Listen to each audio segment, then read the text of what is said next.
आज का पहला प्रश्न है कि पृथ्वी पर घने वन अधिकतर मिलते हैं। पृथ्वी पर घने वन अधिकतर मिलते हैं विषुवत रेखा के पास, कर्क रेखा के पास, मकर रेखा के पास या फिर ध्रुवों के पास। तो इसका जो सही जो आंसर है वो आपका है ए ऑप्शन, भूमध्य रेखा के पास। तो भूमध्य रेखा या विषुवत रेखा या फिर 0 डिग्री रेखा के पास। विषुवत रेखा के पास उष्णकटिबंधीय सदाबहार वनों का विस्तार पाया जाता है, क्योंकि यहाँ वर्ष भर वर्षा, उच्च तापमान वर्षा जो है वो 200 सेंटीमीटर से अधिक होती है और अधिक तापमान पाया जाता है। इसी कारण यहाँ पर घने वनों का विस्तार मिलता है, जैसे Amazon basin one, Congo basin one इत्यादि।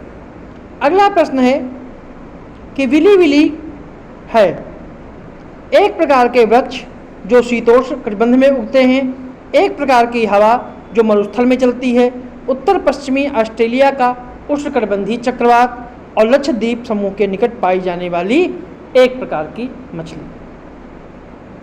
इसका सही जो आंसर है वो विली जो हैं वो ऑस्ट्रेलिया में आने वाले उष्णकटिबंधीय चक्रवात हैं, जिन्हें विली कहा जाता है। इन्हीं चक्रवातों को अमेरिका में, उत्तरी अमेरिका में हरिकेन, जापान में टाइफून, ठीक है, और भारत में इन्हें चक्रवात कहा जाता है, साइक्लोन। अगला प्रश्न है वायुमंडल में सबसे अधिक किस गैस का प्रतिशत है? कार्बन, नाइट्रोजन, ऑक्सीजन या फिर हाइड्रोजन? जिसका सही जो आंसर है वो आपका है बी ऑप्शन, नाइट्रोजन। क्योंकि नाइट्रोजन का जो प्रतिशत सबसे ज़्यादा है। वायुमंडल जो है वो अनेक गैसों का मिश्रण है, जिसमें ठोस तरल पदार्थों के कण असमान मात्रा में तैरते रहते हैं। नाइट्रोजन का परसेंटेज जो है वो लगभग 78% है। इसके बाद की जो गैसें हैं उसमें oxygen, argon, carbon dioxide, neon, helium, ozone और हाइड्रोजन गैसों का स्थान है। अगला प्रश्न है करीबा बांध निर्मित है काफ्यू नदी पर, जाम्बेजी नदी पर, चाम्बेसी नदी पर या फिर कोम्बो पो नदी पर? जो इसका सही जो आंसर है वो आपका है बी ऑप्शन, जाम्बेजी नदी पर। विश्व के सबसे बड़े मानव निर्मित बांधों में से एक बांध है करीबा बांध, और करीबा बांध जो है वो जाम्बेजी नदी पर है और यह जम्बिया, ठीक है, जम्बिया और जिम्बाब्वे की सीमा पर स्थित है। अगला प्रश्न है नीचे दिए गए एक को कथन दूसरे को कारक कहा गया है, तो कौन सा कूट के आधार पर चयनित करना है कि सुएज नहर बनने से भारत की पश्चिमी देशों से दूरी कम हो गई है और सुएज नहर भूमध्य सागर को लाल सागर से जोड़ती है। तो कौन सा कथन जो है वो सही है?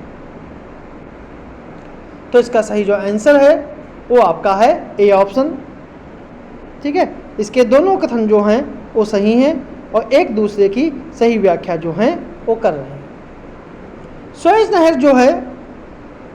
नहर जो है यह भूमध्य सागर और लाल सागर को जोड़ती है और यह नहर जो है मिस्र में सिनाई प्रायद्वीप पर बनाई गई है। सिनाई प्रायद्वीप पर बनाई गई है और इसके दक्षिणी सिरे पर तेओफोक बंदरगाह है। मतलब उत्तरी सिरे की बात की जाए तो यहाँ पर तेओफोक बंदरगाह है और दक्षिणी सिरे पर जो है वो पोर्ट सईद है। दक्षिणी सिरे पर पोर्ट सईद है और इसके बन जाने से एशिया और यूरोप के बीच दूरी जो है वो कम हो गई।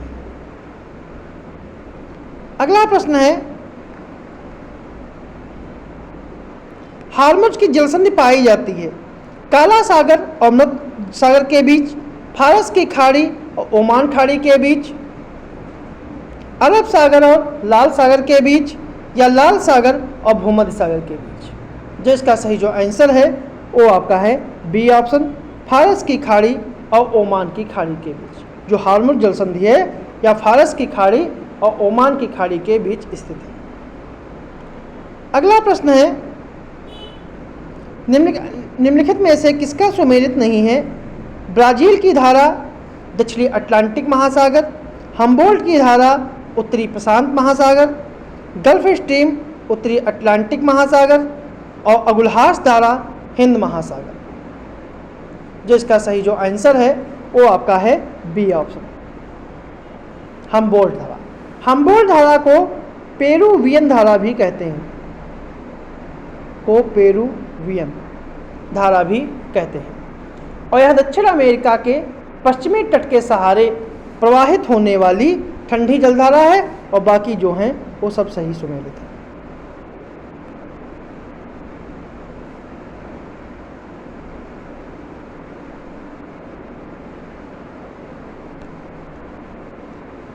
अगला प्रश्न है, निम्नलिखित युग्मों में से कौन सा सही सुमेलित नहीं है? Auroville Pondicherry, Baikonur Ukraine, Bandung Indonesia, Batticaloa Sri Lanka.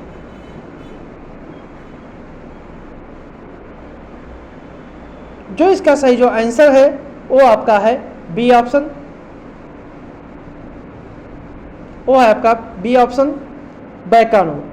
Baikonur जो है वो यूक्रेन में स्थित है, यही जो है गलत है, क्योंकि बैकानूर जो है यूक्रेन में ना स्थित का कजाकिस्तान में है,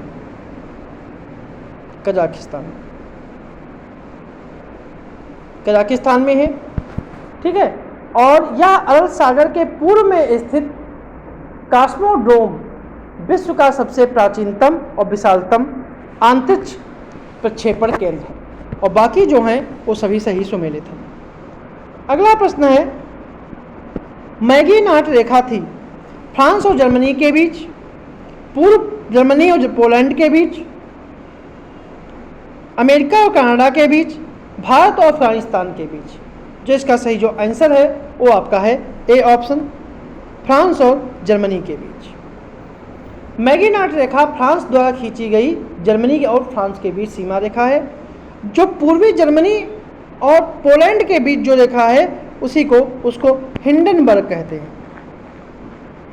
कहते हैं। अमेरिका और कनाडा के बीच जो है वो 49वीं समांतर रेखा है, 49वीं समांतर रेखा है, और भारत और अफगानिस्तान के बीच जो है वो डूरंड रेखा है। अगला प्रश्न है, निम्नलिखित देशों में से कौन सा देश स्थल बाधित है? अफगानिस्तान, हंगरी, मलेशिया और स्विट्जरलैंड।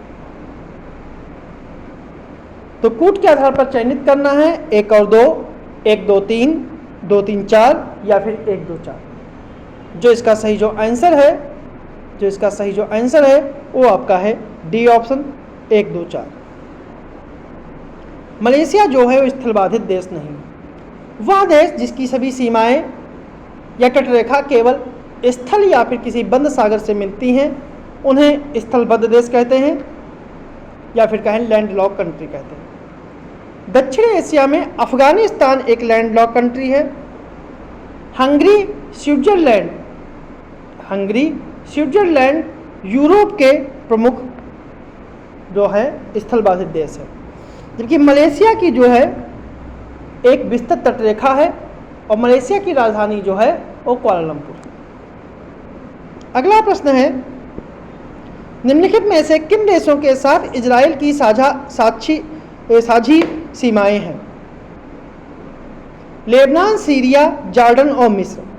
लेबनान, सीरिया, तुर्की व जॉर्डन, साइप्रस, तुर्की, जॉर्डन व मिस्र, या तुर्की, सीरिया, इराक व यमन। जो इसका सही जो आंसर है वो आपका है A option, Lebanon, Syria, Jordan व मिस्र। इजराइल जो है जॉर्डन, सीरिया, लेबनान और मिस्र से घिरा हुआ देश है, और इजराइल की स्थापना जो है वो 18 मई 1948 को हुई थी। फिलिस्तीन के विभाजन के बाद इजराइल का गठन हुआ। यहाँ की 16% आबादी जो है वो अरब समुदाय से बिलोंग करती है, और इसकी तटरेखा जो है वो भूमध्य सागर से मिलती है। अगला प्रश्न है,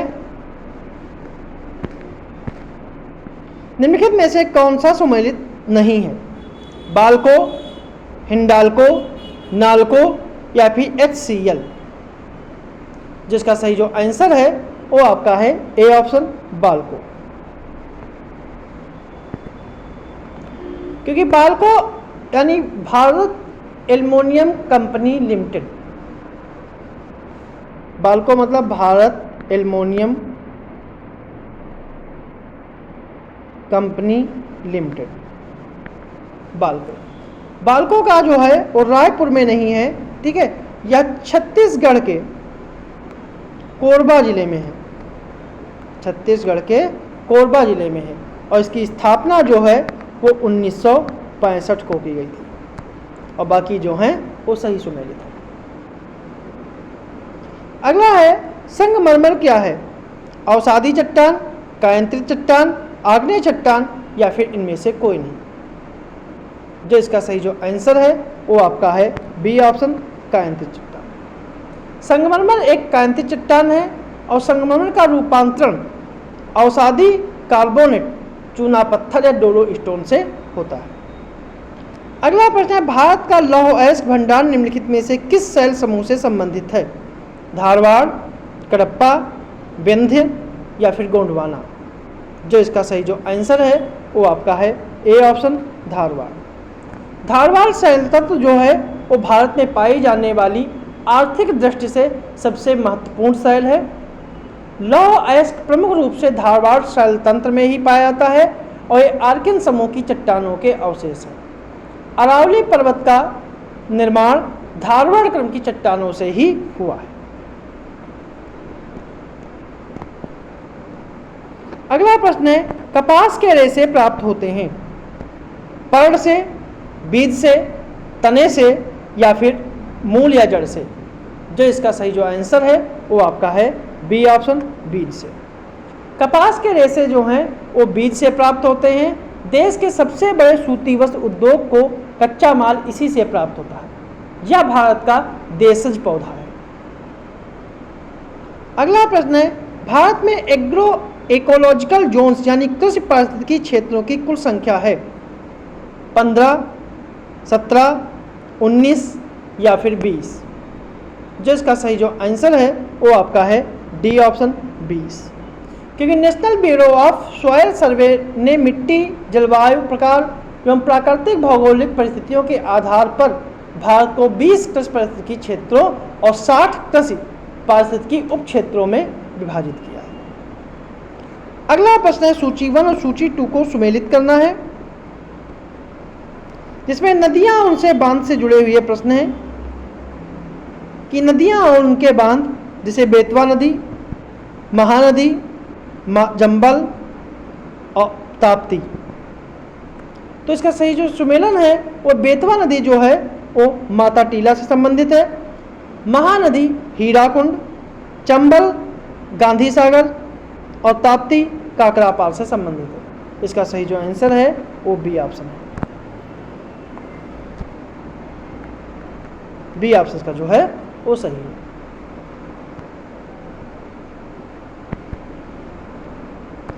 ठीक है। अगला प्रश्न है, कावेरी नदी का उद्गम है सह्याद्री में, ब्रह्मगिरि की पहाड़ी में, गाविलगढ़ की पहाड़ियों में या फिर अमरकंटक की पहाड़ियों में? जो इसका सही जो आंसर है वो आपका है बी ऑप्शन, ब्रह्मगिरि की पहाड़ियों। कावेरी नदी का अपवाह क्षेत्र जो है वो आपका है केरल, कर्नाटक, तमिलनाडु और पांडिचेरी, इन राज्यों में विस्तृत है। और यह नदी, कावेरी नदी जो है दक्कन के पठार में प्रवाहित होती है और यह उद्गम स्थल कर्नाटक के कुर्ग जिले में ब्रह्मगिरि पहाड़ियों में इसका जो है उद्गम स्थित है। अगला प्रश्न है, पंचायती राज व्यवस्था अपनाई गई थी लोगों को जागरूक करने के लिए, लोकतंत्र की शक्तियों के विकेंद्रीकरण के लिए, कृषकों को शिक्षित करने के लिए या फिर उपरोक्त में से कोई नहीं। जो इसका सही जो आंसर है वो आपका है बी ऑप्शन, लोकतंत्र की शक्तियों के विकेंद्रीकरण के लिए। पंचायती राज व्यवस्था ग्रामीण भारत की स्थानीय सुशासन प्रणाली है।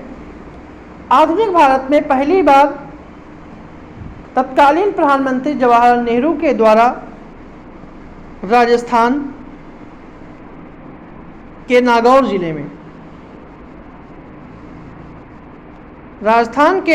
जिले में 2 अक्टूबर 1959 को पंचायती राज व्यवस्था लागू की गई थी और यह लोकतंत्र की शक्तियों के विकेंद्रीकरण के लिए प्रारंभ की गई थी, इसलिए बलवंत राय मेहता ने इसे लोकतांत्रिक विकेंद्रीकरण की व्यवस्था कहा था।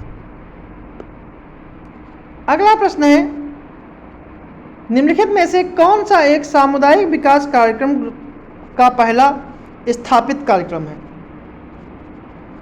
राष्ट्रीय प्रसार सेवा, समन्वित ग्रामीण विकास कार्यक्रम, सहकारिता आंदोलन या फिर सामान्य सहायता अनुदान कार्यक्रम। जो इसका सही जो आंसर है वो आपका है ए ऑप्शन, राष्ट्रीय प्रसार सेवा। सामुदायिक विकास कार्यक्रम भारत के चौमुखी विकास को ध्यान में रखते हुए 1952 में पायलट आधार पर शुरू किया गया था। इसी के